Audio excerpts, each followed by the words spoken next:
Muy bien, vamos a compartir la palabra entonces. Quiero invitarle a que abra su Biblia en Mateo capítulo 16. Mateo capítulo 16 y versículo 18.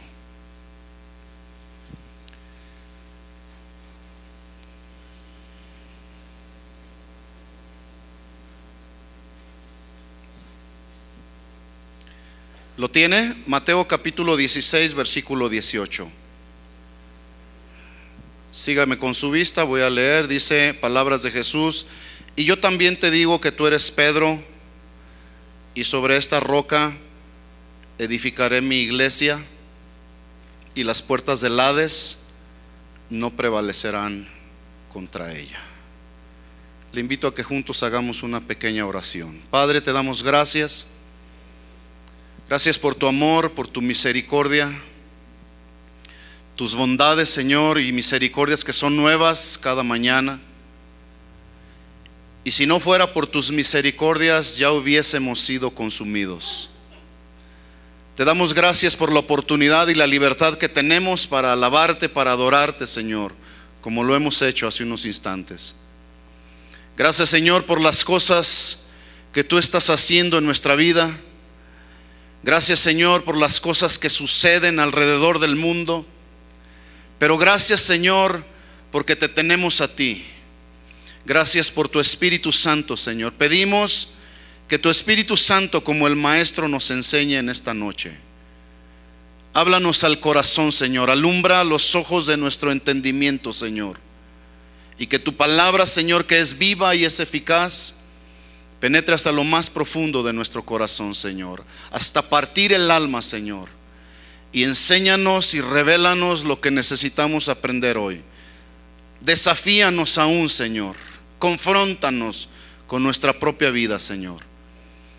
Disponemos nuestro corazón, Señor, y estamos rendidos ante tu presencia en estos momentos, en el nombre de Jesús. Amén. Amén. Quiero compartir con ustedes un mensaje que he titulado El verdadero cristianismo, y hablando justamente de cómo Jesús edifica su iglesia, hablando acerca de la edificación de la iglesia. Yo creo que no puede haber una sana y adecuada edificación de la iglesia si no se vive un verdadero cristianismo. En Mateo 16, 18 que acabamos de leer, Jesús le dice a Pedro: yo también te digo que tú eres Pedro, Petros, pedazo de roca, y sobre esta roca, Petra, masa de roca gigante, dice: edificaré mi iglesia, y las puertas del Hades no prevalecerán. Es decir, no podrán ser superiores, ni vencer, ni derrotar a la iglesia, ni podrán contra la iglesia. Este es el poder invencible que tiene la iglesia, que está fundada sobre la roca gigante e inquebrantable que es Cristo. Y ya pasaron más de 2000 años desde que Jesús comenzó su obra de edificación y construcción de la iglesia. Y la pregunta que surge es: ¿cuál es la condición actual de la iglesia? ¿Cuál será la condición actual de la iglesia? ¿Estaremos viviendo los cristianos un cristianismo verdadero o un cristianismo religioso? ¿Estaremos viviendo un cristianismo de oidores y hacedores de la palabra, o un cristianismo donde nos engañamos a nosotros mismos siendo oidores pero no hacedores de la palabra? Cada uno de nosotros estamos evaluando y podemos evaluar nuestra vida cristiana. En Santiago capítulo 1 versículo 22, si abre su Biblia ahí, Santiago habla de esto justamente, de aquellos que son hacedores y oidores de la palabra, pero también de los que son hacedores pero no oidores de la palabra. Y él dice en el capítulo 1 y en el versículo 22, dice: pero sed hacedores de la palabra, y no tan solamente oidores, engañándoos a vosotros mismos. Porque si alguno es oidor de la palabra pero no hacedor de ella, Este es semejante al hombre que se considera en un espejo su rostro natural, porque él se considera a sí mismo y se va y luego olvida cómo era. Versículo 25. Mas el que mira atentamente en la perfecta ley, la de la libertad, y persevera en ella, no siendo oidor olvidadizo, sino hacedor de la obra, este será bienaventurado en lo que hace. Permítame leerle estos mismos versículos en la versión, la Biblia del lenguaje sencillo. Escuche cómo dice. Dice: obedezcan el mensaje de Dios. ¿Cuántas ocasiones oímos y oímos un mensaje tras mensaje, pero solamente lo oímos y nunca lo hacemos, nunca le obedecemos? Dice Santiago: obedezcan el mensaje de Dios. Si solo lo escuchan y no lo obedecen, se engañan a ustedes mismos, y les sucederá lo mismo que a quien se mira en un espejo, tan pronto como se va, se olvida cómo era. 25. Por el contrario, si ustedes ponen toda su atención en la palabra de Dios y la obedecen siempre, ¿dónde tenemos que poner nuestra atención? ¿En las señales? ¿En los milagros? ¿En lo espectacular? Dice aquí: si ustedes ponen toda su atención en la palabra de Dios y la obedecen siempre, serán felices en todo lo que hagan. ¿Qué concepto de felicidad se maneja en este versículo al concepto de felicidad que el día de hoy algunos que predican están manejando? Que dicen que para ser felices tienes que buscar las cosas materiales y entonces podremos ser felices. Sigue diciendo y termina el versículo 25. Dice: porque la palabra de Dios es perfecta y los libera del pecado. 26. Quien se cree muy santo y no cuida sus palabras, se engaña a sí mismo, y de nada le sirve tanta religiosidad. El verdadero discípulo de Jesucristo aprende con el fin de hacer y no solamente con el fin de saber.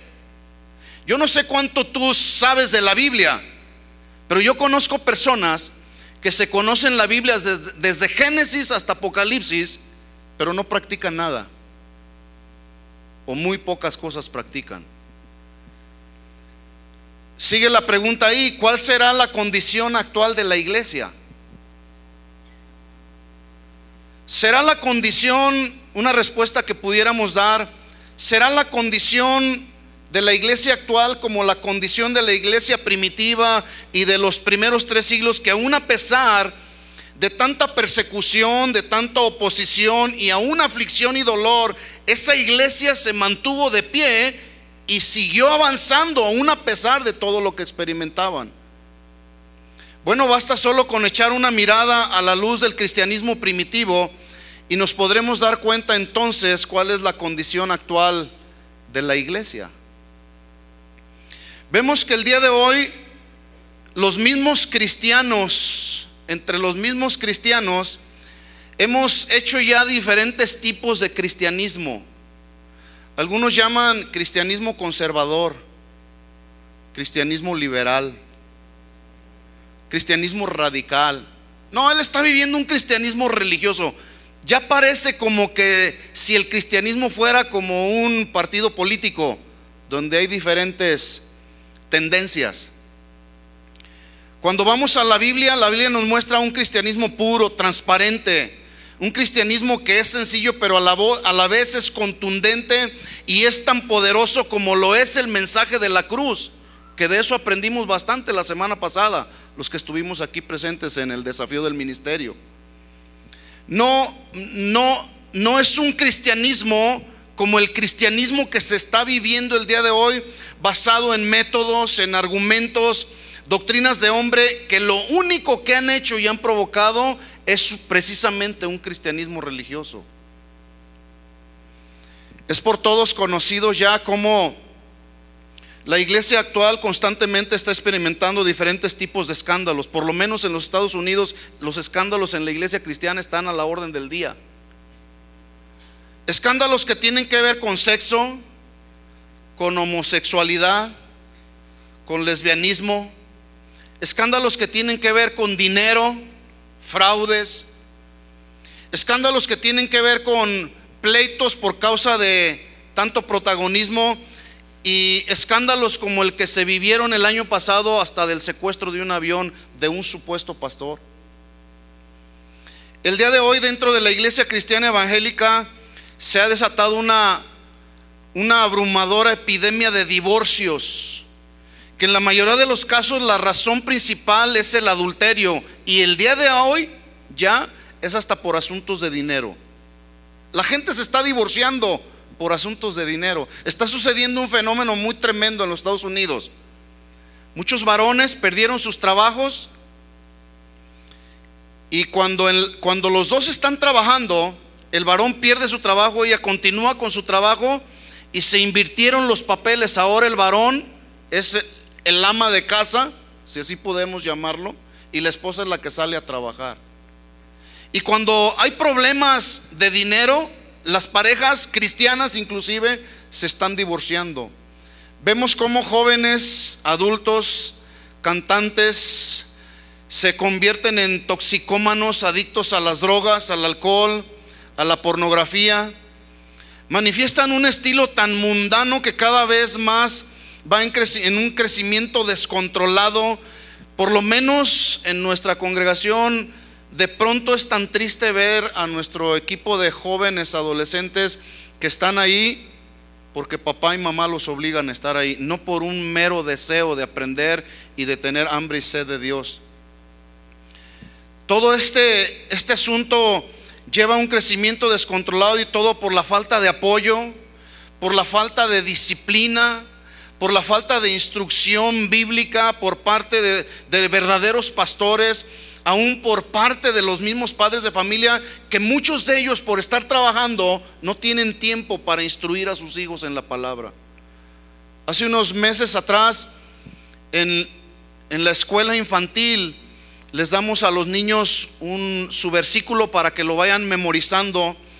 Les damos instrucciones a los padres para que ellos ayuden a sus hijos a memorizar los versículos de la Biblia. Y notamos que un niño estaba batallando para aprender su versículo, y fuimos y hablamos. Los maestros de la escuela infantil fueron y hablaron con papá y mamá, y le dijeron: tu hijo está sufriendo para batallar, para aprender el versículo. La respuesta que nos dieron fue la siguiente: no tenemos tiempo de ayudar a nuestro hijo a memorizar los versículos. Qué triste. Qué condición tan triste. En el mes de septiembre, como parte también de nuestra celebración del mes de la independencia, en el mensaje que yo compartía con los hermanos, yo hice una pregunta y de la cual quiero hacer una comparación. ¿Realmente México será un país libre y soberano? No sé qué piense usted, pero yo creo que no. Yo pienso que no. Quiero hacer una comparación de esta verdad real con la condición actual de la iglesia. Así como en México sigue siendo, particularmente eso es lo que pienso, quizás su opinión sea diferente.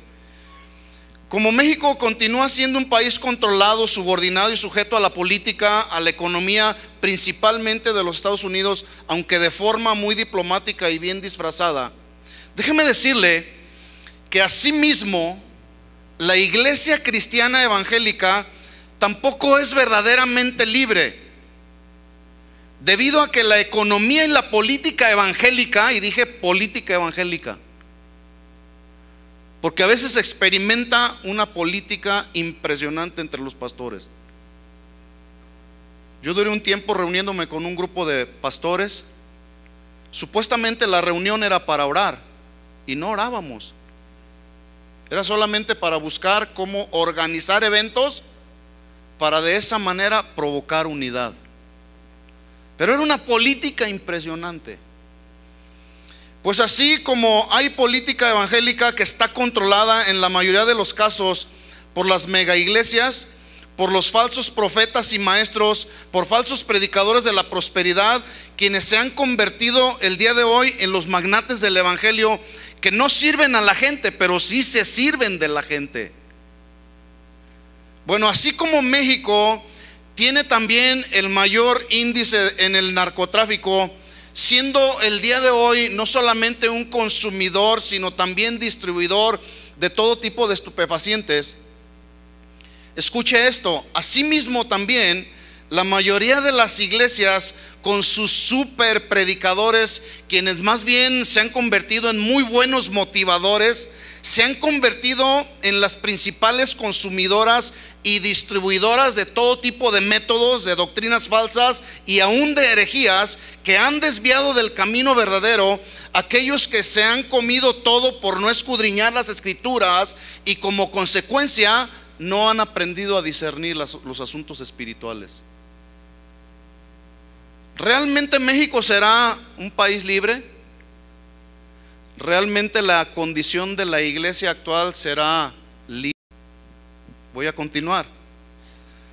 Así como en México la libertad de operar de los carteles del narcotráfico es debido al alto grado y nivel de corrupción de los políticos, de la policía y del ejército, escuche esto. Así en la iglesia cristiana evangélica, la libertad de operar de los falsos maestros es debido también al alto nivel de corrupción que hay entre pastores, evangelistas, profetas, cantantes, quienes el día de hoy predican, profetizan por dinero, y lo peor es que quienes los contratan les pagan grandes cantidades de dinero, y muchos se han enriquecido de manera ilícita. Continuamos. Así como en México se ha formado toda una red del crimen organizado, dirigido y comandado por uno de los grupos conocidos como los Zetas, quienes no son otra cosa más que desertores de la política, de la policía y del ejército, para convertirse en asesinos a sueldo, principalmente aliados de los carteles del narcotráfico. Escuche esto.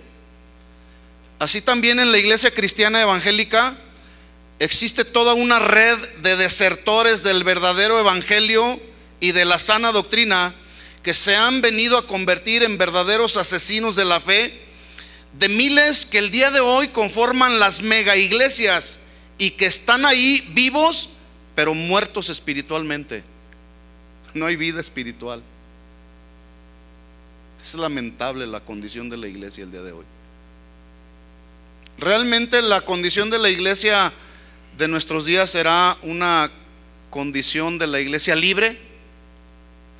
Hoy en la mañana platicaba con Chu y comentábamos cómo el día de hoy la iglesia necesita una reevangelización, porque el día de hoy lamentablemente no se está predicando el verdadero evangelio, no se está viviendo el verdadero cristianismo. Indudablemente que la iglesia cristiana evangélica de hoy está en una constante batalla. No sé si usted lo experimenta. Y una de las persecuciones más impresionantes que creo yo el día de hoy está sufriendo la iglesia cristiana el día de hoy, no es la persecución de la cual en los primeros siglos tomaban a los cristianos y los mataban y los torturaban. Todavía no estamos viendo en su máxima expresión ese tipo de persecución, por lo menos en México y en algunos países. Pero sí estamos viendo una persecución religiosa. Una persecución religiosa. Los falsos profetas y los predicadores de la prosperidad están persiguiendo a los cristianos, pero están persiguiendo su dinero y los están desviando del verdadero camino del Señor. Estamos en una batalla. Estamos en contra de todos estos frentes, y tal parece que como que se está perdiendo terreno. Por eso el día de hoy, cuando se mueve la comodidad de algunos creyentes y esa comodidad es sacudida, muchos cristianos, o por lo menos que se dicen cristianos, no están soportando y prefieren mejor irse de la iglesia, o prefieren irse a un lugar donde están cómodos. Hace unos meses atrás vino una pareja con nosotros y nos dijeron: pastor, nos vamos a retirar de la congregación. Ese matrimonio acababa de tener un bebé y nosotros teníamos un poco de limitación en nuestros salones de cunero y los demás salones de los niños. Ellos nos dijeron, necesitamos irnos de la congregación porque nuestro hijo que acaba de nacer necesita estar en un lugar más cómodo. Y se fue a una de las mega iglesias donde su bebé iba a estar en un lugar muy cómodo, muy agradable. Preguntas. Analicemos y meditemos en las siguientes preguntas. ¿Por qué los creyentes de la iglesia primitiva de los primeros 3 siglos podían vivir en medio de una cultura y de una sociedad con tantas costumbres paganas y además en medio de una constante y continua persecución? ¿Por qué ellos podían vivir? La pregunta es, ¿de qué material estaban hechos ellos? Siguiente pregunta. ¿Por qué los cristianos del siglo XXI encontramos el día de hoy tan difícil vivir sin buscar amoldarnos a las costumbres y a las corrientes de la sociedad actual? Nos cuesta tanto trabajo. Y a veces habla uno con las mujeres especialmente. Hermana, ¿necesita usted vestirse de forma más decorosa? Y la respuesta es que andamos a la moda. Estamos a la moda. ¿Por qué resulta tan difícil para los cristianos de hoy vivir un cristianismo verdadero? Un cristianismo que nos enseña la palabra de Dios. Yo les decía hace unos meses atrás, todo es cuestión de obediencia, de alinearnos a lo que dice la palabra de Dios. Es un asunto de obediencia. La pregunta otra que quisiera hacer es, ¿qué cualidades o capacidades o características tenían aquellos creyentes que nos faltan hoy a nosotros? Y déjeme decirle que la respuesta no está en el presente, sino precisamente está en el pasado, en donde aquella iglesia primitiva ganaba esas batallas con el mundo. Quiero compartir con ustedes algunas cosas que están ahí, algunas cualidades, solamente son algunas entre muchas otras, que distinguieron a los primeros cristianos y les ayudaron a vivir precisamente un cristianismo verdadero. Número 1, algo que les ayudó a aquellos hombres de la iglesia primitiva de los primeros 3 siglos a vivir en medio de esa sociedad tan difícil fue el desarrollar en ellos un carácter de siervos servidores. Porque el día de hoy hay siervos pero no sirven. Siervos servidores.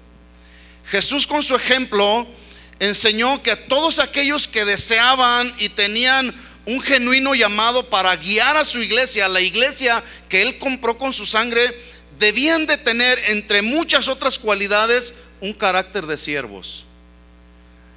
Le invito a que abra su Biblia ahí en Juan capítulo 13, por favor. Carácter de siervos.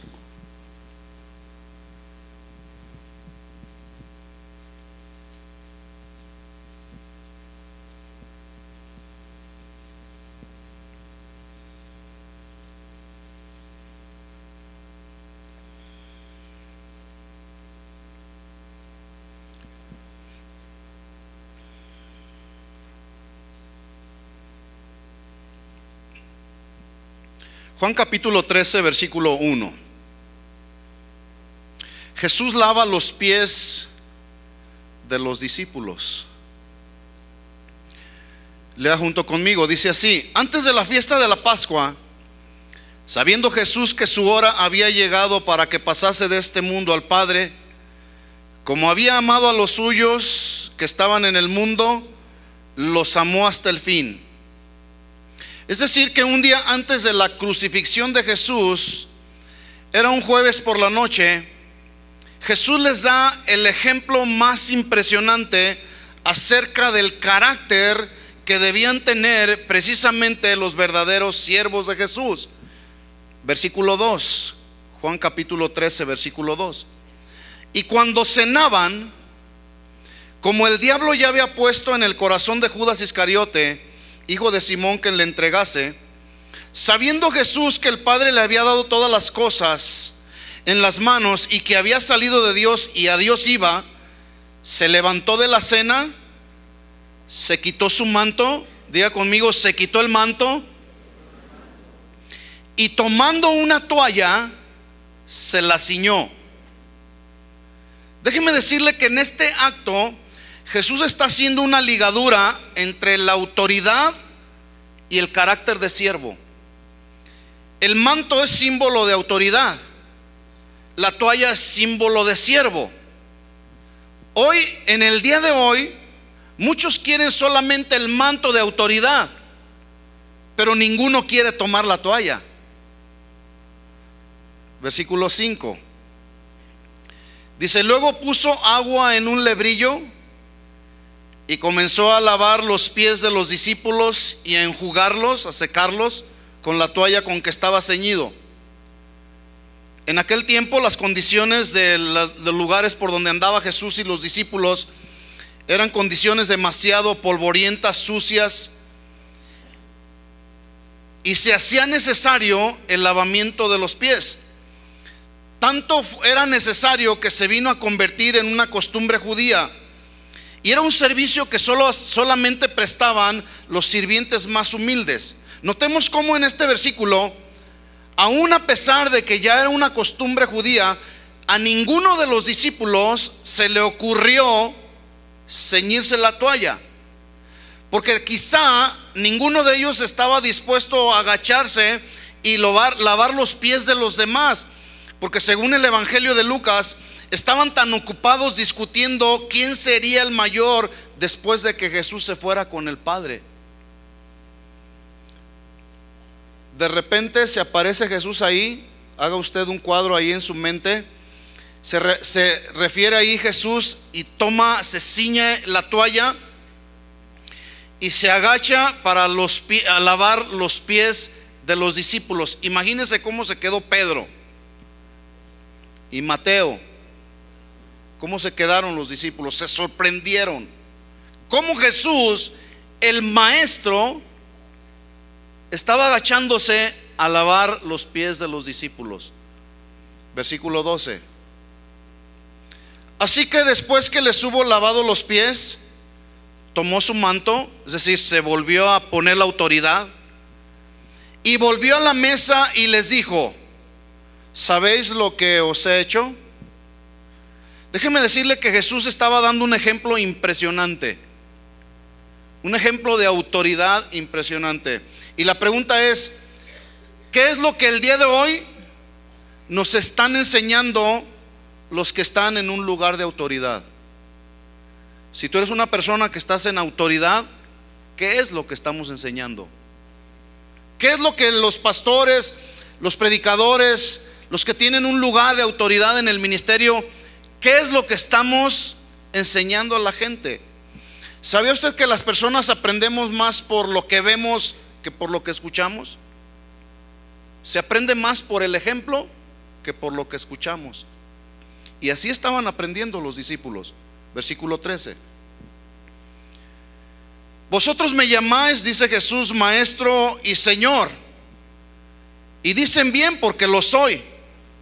Pues si yo, el señor y maestro, he lavado a ustedes los pies, ustedes también deben lavar los pies los unos a los otros. Acuérdense que está hablando no de un acto literal, está hablando de un acto, está dando un ejemplo de servicio. Desde luego, si Dios le dice a usted que lo haga literalmente, usted debe hacerlo, pero nos está dando un ejemplo de servicio. Los cristianos voy a terminar el versículo 15, dice: porque ejemplo os he dado, para que como yo os he hecho, ustedes también hagáis. ¿Cuándo fue la última vez que serviste a tu esposa, por ejemplo, varón? ¿Cuándo fue la última vez, hijo, que serviste a tu papá o a tu mamá? Porque a veces solamente, vuelvo a repetir, queremos el manto de autoridad, pero no queremos actuar como servidores. Los cristianos de la iglesia primitiva eran verdaderos servidores los unos de los otros. Se servían los unos a otros. Siervo, servidor, la palabra servidor del griego diáconos, que significa el que hace los mandados, el que es un ayudante, el que sirve a las mesas, el que sirve en los quehaceres domésticos y espirituales de la obra, quien es un ministro. El día de hoy solamente quieren que se les llame ministros porque se escucha bien, pero cuando ya vamos a la traducción, algunos dicen: yo hacer mandados, yo servir en las labores domésticas de la obra. No, yo soy el pastor. No, para eso están los que deben de servir. El día de hoy los verdaderos siervos lamentablemente están muy escasos, son muy pocos. Sin embargo, los que quieren ser servidos, pero con el signo de pesos, servidos, la S como signo de pesos, servidos, esos abundan, porque se quieren servir del dinero. Los que quieren los primeros lugares están el día de hoy a la orden del día, como Santiago y Juan, que usaron a su mamá para hacerle una petición ahí a Jesús, una petición muy egoísta, una petición muy orgullosa. En Mateo capítulo 20, si va usted ahí a su Biblia, vamos a ver este pasaje. Mateo capítulo 20, versículo 20. Escuche la petición de Santiago y de Juan, la madre de Santiago y de Juan.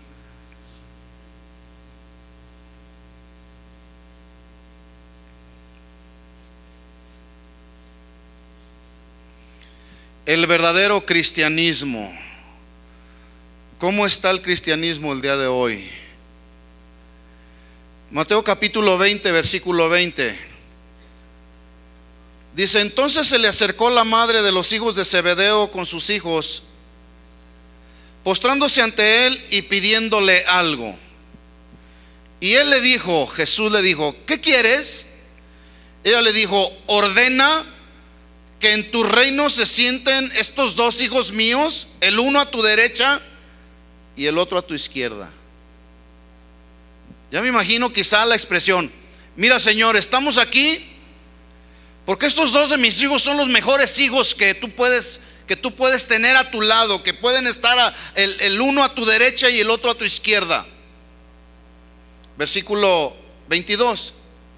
Entonces Jesús respondiendo dijo: no sabéis lo que pedís. ¿Podéis beber del vaso que yo he de beber y ser bautizados con el bautismo con que yo soy bautizado? Y ellos le dijeron: podemos. El día de hoy muchos quieren ser pastores y dicen: yo voy a ser pastor y para eso me voy a preparar. Pero el día de hoy sigue surgiendo esa pregunta de Jesús: ¿pueden beber del vaso que yo he de beber y ser bautizados con el bautismo con que yo seré bautizado? Y muchos dicen: sí podemos. Muchos no saben ni siquiera lo que están pidiendo. Bautismo significa sumergido totalmente, en este caso en el sufrimiento que a Jesús le esperaba. En otras palabras, le esperaba a Jesús persecución y le esperaba la cruz. Pero ellos dijeron: sí podemos.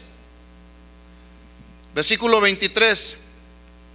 Él les dijo: a la verdad, de mi vaso beberéis y con el bautismo con que yo soy bautizado seréis bautizados, pero el sentaros a mi derecha y a mi izquierda no es mío darlo, sino a aquellos para quienes está preparado por mi Padre. Dice la historia que Jacobo o Santiago fue decapitado, le cortaron la cabeza. Juan, después de haber sido cruelmente torturado, finalmente fue exiliado a la isla de Patmos. En ese momento, cuando la mamá le pidió ese lugar a Jesús, ellos no sabían lo que les esperaba. Versículo 24. Cuando los 10 oyeron esto, se enojaron contra los dos hermanos. Entonces Jesús, llamándolos, les dijo: ¿sabéis que los gobernantes de las naciones se enseñorean de ellas y los que son grandes ejercen sobre ella potestad?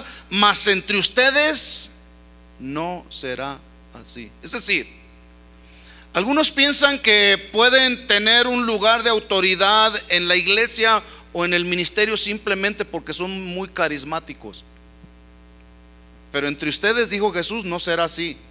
Algunos otros piensan que estar en el ministerio es por su buena elocuencia.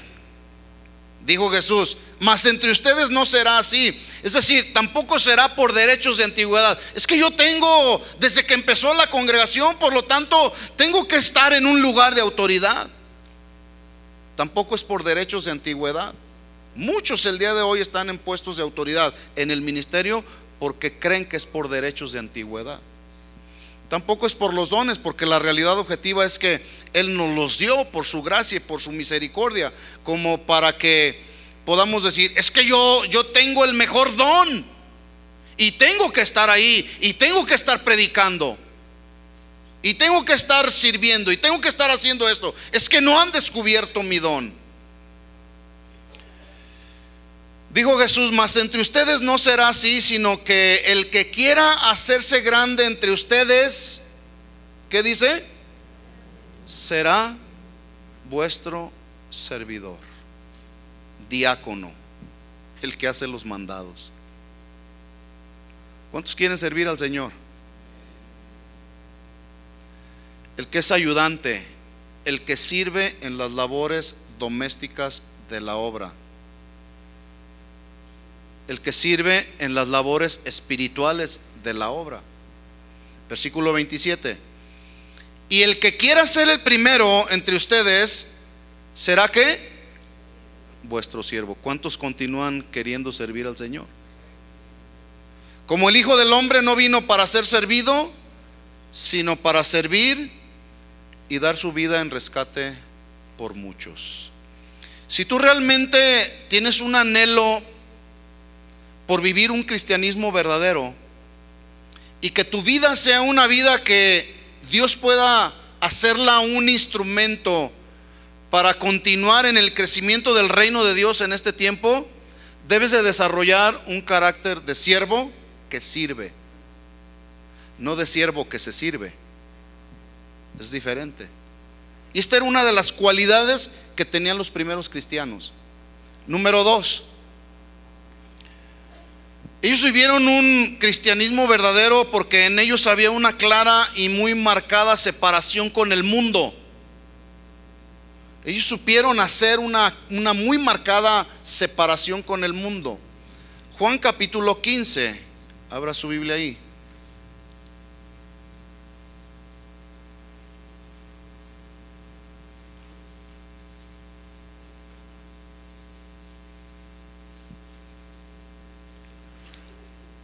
Una clara y marcada separación con el mundo como otra de las cualidades que distinguieron a los primeros cristianos. Juan 15, 18. Dice Jesús, si el mundo les aborrece, sabed que a mí me han aborrecido antes que a ustedes. Si fueran de el mundo amaría lo suyo, pero porque no son del mundo, antes yo los elegí del mundo, por eso el mundo les aborrece. ¿Sabe por qué algunos llegan a la iglesia, están un corto tiempo ahí y luego se van de la iglesia para no querer saber nada del verdadero cristianismo? Porque son del mundo y el mundo reclama lo que es del mundo. Un hombre llegó a nuestra congregación un día, alguien lo invitó, acababa de salir de la prisión, estaba viviendo en medio de las drogas, en medio de las pandillas. Sale de la prisión, sus familiares lo invitan a la congregación. Antes hablaron con él, empezaron a compartirle, y el día que llegó a la congregación se dio cuenta que él necesitaba hacer una clara y marcada separación con el mundo, con las cosas de las cuales él estaba viviendo y que estaba experimentando. Y cuando su familia le dijo al final de la reunión, le dijeron, ¿continúas en la vida cristiana? Él dijo, si en eso consiste el cristianismo, realmente necesito pensarlo. Porque él sabía que necesitaba una separación del mundo y de las cosas del mundo. Sin embargo, ese hombre jamás volvió a la congregación. No quiso, prefirió seguir en el mundo. Pues los verdaderos hijos de Dios, los que han nacido de nuevo, permanecerán en los caminos del Señor y permanecerán haciendo una clara y marcada separación con el mundo, aún a pesar de las circunstancias que nos rodean. ¿Cuántos tienen problemas? ¿Cuántos tienen necesidades? ¿En cuántos han sufrido aflicciones y dolor? Los verdaderos discípulos de Jesús, que están viviendo un cristianismo verdadero, son aquellos que nacieron de nuevo y que aún a pesar de las pruebas, de las tribulaciones, de la situación difícil que se está viviendo, podemos permanecer en la vida cristiana, tomados de la mano del Señor. La historia cuenta de un hombre llamado Orígenes. Qué nombre, ¿verdad? Orígenes. Un discípulo de Clemente de Alejandría, que vivió entre los años 185 y 254 después de Cristo. Dice la historia que este hombre fue un maestro, un escritor, un teólogo. Fundó su propia escuela de filosofía, de literatura y de teología.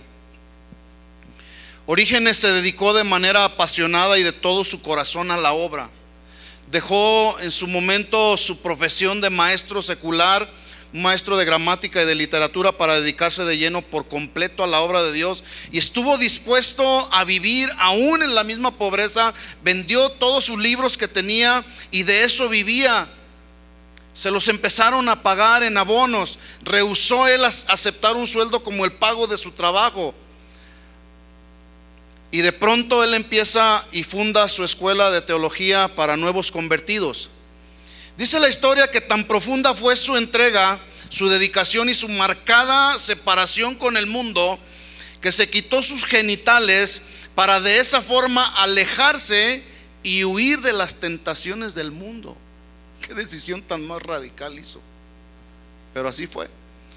Este hombre se caracterizó no solamente por vivir una vida de santidad, sino que tenía una de las mentes más brillantes en su tiempo, lo cual le dio una fama que atrajo la atención de los enemigos del cristianismo de aquel tiempo. Y aún a pesar de tanta persecución, este hombre Orígenes vivió 70 años, hasta que un día sus perseguidores lo agarraron, y tan fuerte fue la tortura para que lo torturaron para que negara a Jesucristo, lo cual nunca hizo. Pero finalmente este hombre murió a causa de tanta tortura. Este hombre Orígenes realmente aprendió a vivir haciendo una separación del mundo y poniendo en práctica la instrucción de Jesús, que Jesús dijo en Mateo 6:24: ninguno puede servir a dos señores. Ninguno puede servir a dos señores, Mateo 6:24, porque aborrecerá al uno y amará al otro, o estimará al uno y menospreciará al otro. No podéis, dijo Jesús, servir a Dios y a las riquezas. No se puede. Es muy triste y muy lamentable que en los Estados Unidos se vive al revés. La gente vive para las riquezas antes que vivir para Dios, y prefieren vivir y hacer de su trabajo y del dinero y de las cosas materiales su Dios antes que el Dios de la Biblia. Con todo eso estamos batallando, con todo eso se está sufriendo, aparte de la persecución religiosa de todos aquellos predicadores de la prosperidad y de un falso evangelio. Primera de Juan capítulo 2 versículo 15. Seguimos adelante. ¿Está aprendiendo algo? Primera de Juan capítulo 2 versículo 15.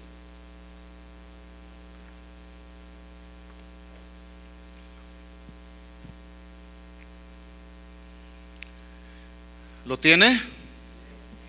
Dice: no améis al mundo, ni las cosas que están en el mundo. Yo pregunto, ¿necesitamos las cosas que están en el mundo? ¿Necesitamos un auto? ¿Necesitamos una casa donde vivir? ¿Necesitamos el dinero para suplir nuestras necesidades? Pero es muy diferente que el auto, la casa, el trabajo y el dinero tomen el primer lugar en nuestro corazón. Entonces dice Juan: no améis al mundo ni las cosas que están en el mundo. Si alguno ama al mundo, el amor del Padre no está en él. 16. Porque todo lo que hay en el mundo, los deseos de la carne, los deseos de los ojos y la vanagloria de la vida, no provienen del Padre, sino del mundo. Y el mundo pasa y sus deseos, pero el que hace la voluntad de Dios permanece para siempre. Esto es eternidad. Esto significa eternidad. Es decir, si nos alineamos a lo que dice la palabra de Dios, usted y yo podemos tener la esperanza que cuando terminen los días de nuestra vida en este mundo, no habrá nada, absolutamente nada, que nos pueda atar a este mundo. Hay personas el día de hoy que se aferran tanto a las cosas de este mundo y les da tanto pavor el hecho de saber que un día morirán. ¿Sabía usted que si algo tenemos seguro en esta vida es que nos vamos a morir? Si hay algo seguro en esta vida es eso: la muerte. El mundo pasa y sus deseos, pero el que hace la voluntad de Dios permanecerá para siempre. ¿Cuántos de nosotros, al hacer un análisis de nuestra vida, bueno, termina el año, cada año las empresas hacen estados de pérdidas y ganancias, hacen una evaluación acerca de cómo les fue? Los cristianos deberíamos hacer eso también. Algunos hacemos esa evaluación, llegamos a un nuevo año y empezamos a hacer planes y buscamos nuevos propósitos para el año, que en muchos de esos propósitos decimos: ahora sí, Señor, te prometo que te voy a dar el diezmo fielmente. Ese es uno de mis buenos propósitos para el 2010. Y pasa un mes y pasan 2 meses y se nos olvidaron los propósitos y las promesas que le hicimos a Dios. ¿Cuántos de nosotros llevamos una vida que es muy poco diferente a la vida de las personas del mundo? Desde luego con sus excepciones. A veces decimos que somos cristianos y vivimos una vida cristiana muy conservadora, es decir, poniendo solamente énfasis en los valores morales, solamente hasta ahí, pero sin una entrega genuina y verdadera a un compromiso con Dios. Asistimos los domingos a las reuniones, cantamos, aplaudimos, entonamos diferentes cantos, algunos sirven en algún ministerio, pero al salir de la congregación continuamos viviendo, teniendo un comportamiento como el comportamiento que tiene la gente del mundo. Yo he platicado con personas en los Estados Unidos que de repente me doy cuenta que conocieron algo de Dios, que me dicen, al momento de compartirles, me dicen: yo era cristiano, yo iba a una iglesia. Bueno, ¿y qué pasó? Pues iba a una iglesia y conozco de lo que me estás hablando. Incluso me he encontrado con personas que dicen ellos: yo fui pastor, yo fui dirigente de alabanza. Sí, ¿y qué pasó? ¿Qué sucedió? No vivieron un cristianismo, quizá no nacieron de nuevo nunca. Vivieron un cristianismo quizá religioso o muy superficial o artificial inclusive. Para muchos, saber que aunque estamos en este mundo pero no somos de este mundo, existe más en la teoría que en la práctica, debido a que a veces nuestro comportamiento, nuestra conducta justamente es como la gente del mundo. Sí, somos de este mundo, estamos en este mundo y lo sabemos, pero cuando se trata de hacer una marcada y clara separación con el mundo, resulta con que no podemos. Déjeme decirle algo que dijo o que escribió un autor desconocido del segundo siglo. Él dijo lo siguiente de los verdaderos cristianos. Verdaderos cristianos. Él dijo: los verdaderos cristianos viven en sus distintos países, pero siempre saben que son peregrinos de este mundo. Los verdaderos cristianos están en la carne, pero no viven según la carne. Los verdaderos cristianos pasan sus días en este mundo, pero ellos saben que son ciudadanos del cielo. Los verdaderos cristianos obedecen las leyes civiles, pero a la vez su vida y sus convicciones superan esas leyes. Dijo él: los verdaderos cristianos aman a todos los hombres, mas son perseguidos por todos, pero no les importa. Son desconocidos y aún así los condenan. Los verdaderos cristianos son llevados a la muerte, pero ellos saben que un día serán restaurados a una vida eterna con Cristo. Los verdaderos cristianos son pobres, pero viven para enriquecer a muchos. Poseen poco, mas tienen abundancia en todo. Los verdaderos cristianos son deshonrados, pero en su deshonra son glorificados. Y todo aquel que los aborrece no pueden dar razón ni explicación de su odio. Esos son los verdaderos cristianos. Los cristianos primitivos podían decir, como dijo Pablo, sin reserva y con toda convicción: para mí el vivir es Cristo y el morir es ganancia. ¿Cuántos pudieran hacer esta oración? Para mí el vivir es Cristo y el morir es ganancia. Muchos le temen a la muerte porque no saben a dónde van. Justino, otro filósofo convertido al cristianismo en el segundo siglo, dijo, rebatiendo la furia con que los romanos perseguían a los cristianos para matarlos, él dijo: puesto que nosotros no tenemos puesta la mirada en el presente, no nos preocupamos cuando los hombres nos llevan a la muerte, pues de todos modos el morir es una deuda que todos tenemos que pagar algún día, aunque no quiera, aunque no le guste. Los cristianos de aquel tiempo eran acusados, eran torturados, eran martirizados, eran asesinados por su profunda y apasionada entrega a la obra de Jesús, por su total negación a lo que este mundo les estaba ofreciendo. Escuche, el día de hoy los cristianos son acusados de todo lo contrario. Son acusados de adúlteros, son acusados de codiciosos de ganancias deshonestas, son acusados de manipuladores, de fraudulentos, de homosexuales, de lesbianas. Qué contraste tan marcado.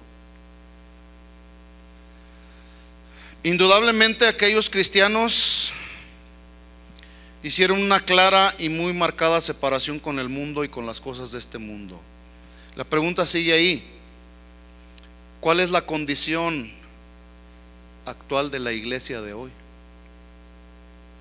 ¿Cuál es la condición? ¿Cómo está nuestra vida cristiana? ¿Estaremos viviendo un cristianismo de oidores y hacedores de la palabra, o un cristianismo religioso, artificial? Número 3, rápido, solamente voy a mencionar estos dos últimos puntos. Ellos, otra de las características que tenían es que tenían ellos una expresión clara de su amor sin condición. Realmente se amaban ellos verdaderamente. Hicieron del mandamiento de Jesús parte de su estilo de vida. En Juan 13:34 Jesús les dijo: un mandamiento nuevo les doy, que se amen unos a otros como yo los he amado, que también se amen los unos a los otros. 34 dijo Jesús, estoy en Juan 13:35, dice: en esto conocerán que son mis discípulos, si tuvieran amor los unos con los otros. A veces la gente del mundo, la gente que no conoce a Dios, no quiere saber nada del cristianismo porque ven a los cristianos pelearse. No ven realmente el genuino amor que Jesús nos enseñó. Y número 4, otra de las características de ellos es que desarrollaron una fe obediente. Creyeron en la obra de Jesús sin dudarlo. Y Jesús preguntó: cuando venga el Hijo del Hombre, ¿hallará fe en la tierra? Estos tiempos indudablemente que nos tocó vivir demandan de nosotros de una confianza y una seguridad en Cristo como nunca antes. No habrá nada, absolutamente nada, que nos pueda mantener en medio de este tiempo si no es nuestra fe en el Señor y nuestra seguridad en la palabra de Dios. No habrá nada más. David Wilkerson dijo: lo único que Dios necesita de ti es tu fe. Es lo único. Entonces la pregunta para nosotros en esta noche sería: ¿cómo estamos viviendo nuestro cristianismo al día de hoy? ¿Estaremos viviendo un cristianismo que realmente está honrando al Señor? ¿Estaremos viviendo un cristianismo que realmente le da gloria al Señor? ¿O nuestro cristianismo es un cristianismo tan pobre que no puede ser de influencia o de impacto para los que están a nuestro alrededor?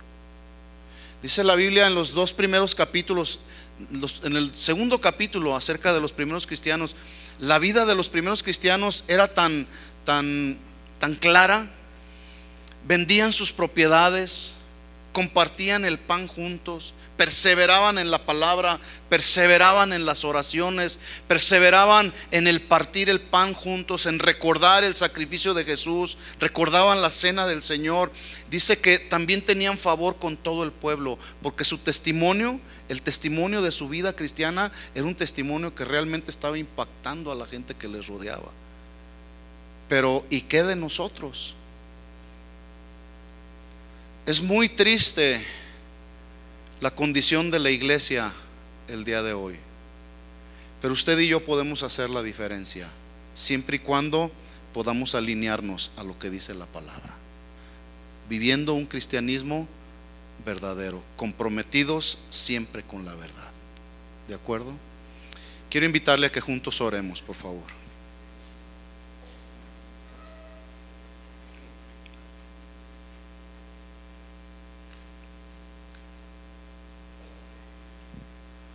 Póngase de pie si es tan amable. Si me ayudan los del equipo de alabanza, vamos a cerrar este tiempo haciendo un compromiso con el Señor y diciéndole al Señor: Señor, tu voluntad yo aceptaré. Yo aceptaré cualquiera que sea tu voluntad para mi vida, Señor. Y vamos a comprometernos con el Señor y a decirle: Señor, aún a pesar de lo que suceda a nuestro alrededor y lo que podamos ver, queremos comprometernos, Señor, a vivir un cristianismo que nos muestra tu palabra, Señor. Cierre sus ojos y oremos juntos.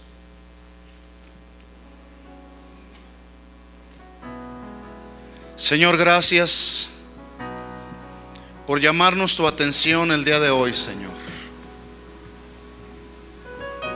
Los tiempos son difíciles, Señor.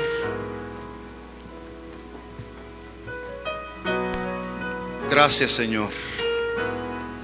Pero tu palabra en nosotros, Señor, es la lámpara que alumbrará siempre nuestro camino, Señor. Ya pasaron más de 2000 años y la iglesia que tú iniciaste, Señor, la obra de edificación y construcción sigue adelante, Señor. Aún a pesar de tanta persecución, aún a pesar de tanta traición, de tanta apostasía, Señor, queremos seguir adelante, Señor. Ayúdanos, Señor. Tu voluntad aceptaremos siempre, Señor. Gracias, Señor. Tu voluntad aceptaré. Sí, Señor. Tú eres soberano, Dios. Tú sabes lo que me hace falta, sabes lo que necesito. Solo de ti quiero aprender. Digamos una vez más juntos: enséñame a caminar. Sí, Señor, enséñanos cada día. Confiar en ti, Señor. Mi vida quiero que gobiernes. No tengo más que ofrecerte. Acepta hoy todo mi ser. En tus manos, Señor, tómame. Como barro moldea mi ser. Todo lo que estorbe de mi vida quitaré. Haz en mí lo que quieras, Señor. En tus manos, Señor, tómame. Como barro moldea mi ser. Todo lo que estorbe de mí quitaré. Haz en mí lo que quieras, Señor. Tu voluntad aceptaré. Tú eres soberano, Dios. Tú sabes lo que me hace falta, sabes lo que necesito. Solo de ti quiero aprender. Enséñanos cada día, enséñame a caminar. Quiero confiar en ti, Señor. Mi vida quiero que gobiernes, no tengo más que ofrecerte. Acepta hoy todo mi ser. Levanta tus manos y dile a Él. En tus manos, Señor, tómame. Como barro moldea mi ser. Todo lo que estorbe de mi vida quitaré. Haz de mí lo que quieras, Señor. En tus manos, Señor, tómame. Como barro moldea mi ser. Todo lo que estorbe de mi vida quitaré. Haz en mí lo que quieras, Señor.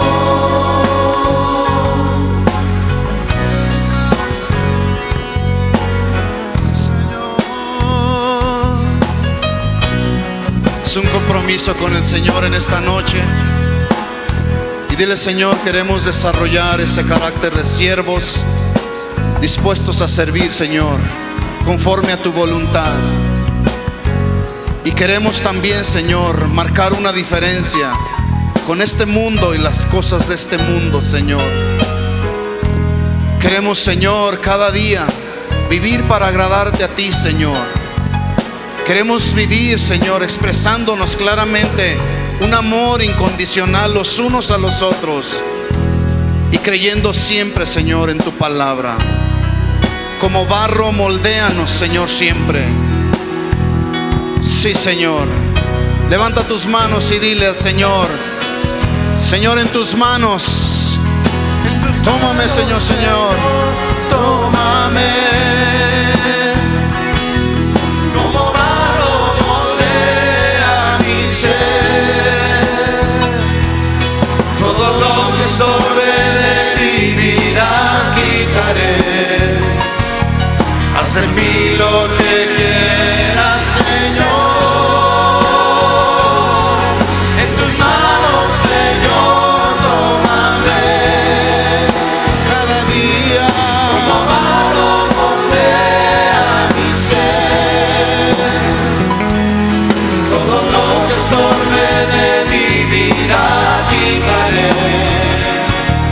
Haz en mí lo que quieras, Señor.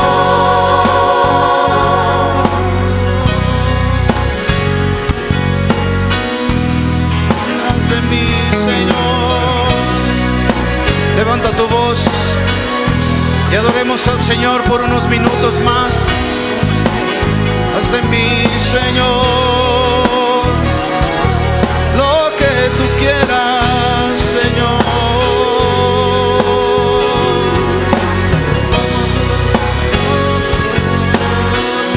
Oh, moldéame, moldéame, Señor. Cámbiame, Señor.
Gracias, Señor.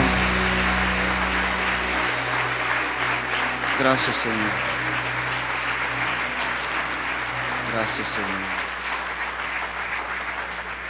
Recuerde, estamos comprometidos con la verdad y comprometidos a vivir un cristianismo verdadero. ¿De acuerdo? Que Dios les bendiga. Cuando se acuerden de nosotros, oren por nosotros.